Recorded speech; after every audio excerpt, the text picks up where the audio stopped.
Hello everyone, this is Dr. Soleti Rahul Reddy, your consultant physician and diabetologist, CR Life Hospitals. Today we are discussing about the topic, what is the sudden cardiac arrest, how does it happen, how do we have to react immediately in this video. What is the sudden cardiac arrest?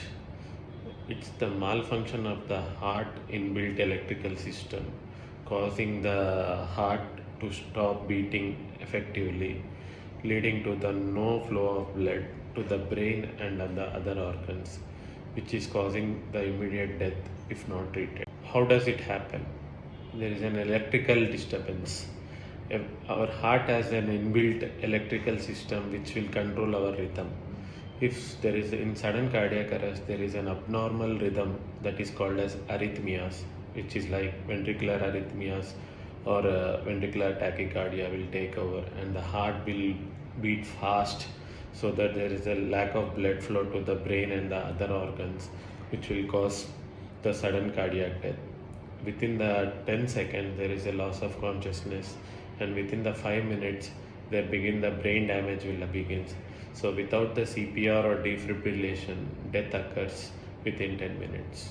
What is the most common cause for this sudden cardiac arrest? The 70% of the cases, it's a coronary artery disease. It's a blockage in the arteries that supplies the blood to the heart. The sudden rupture of the plaque will trigger the arrhythmias, which will lead to the sudden cardiac arrest. The second common cause could be the cardiomyopathy, which means the thickening or weakening of the heart muscle can also trigger this arrhythmia and cause for the sudden cardiac arrest. The other causes could be the genetic conditions like Brugada syndrome or the long QT syndromes.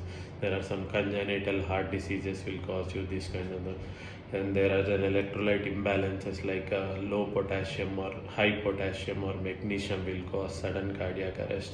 And the common causes could be the severe blood loss, trauma or the shock. How do we prevent the sudden cardiac arrest? Immediately we need to start the CPR, cardiopulmonary resuscitation. And second thing, we need to do the defibrillation, that is the shock treatment to get back to the normal rhythm. And finally, we need to get an emergency care, medications, stents and the pacemakers. So always tips to prevent sudden cardiac arrest. I'll tell you 5 tips to prevent this thing. Tip number 1, know your risk. Know your family history of any heart issues are there. Athletes, please screen for your heart issues. Second thing, control your BP, sugars and cholesterol levels. These are the silent killers. Third thing, stay healthy, eat fit. Daily 30 minutes of walk can lead to your heart healthy. Fourth thing, don't ignore any chest pain or palpitations. Get a ECG, 2D echo or Holter monitoring done. The final tip is learn how to perform CPR, cardiopulmonary resuscitation, and if possible, keep a defibrillator nearby. Be careful, be safe. Thank you.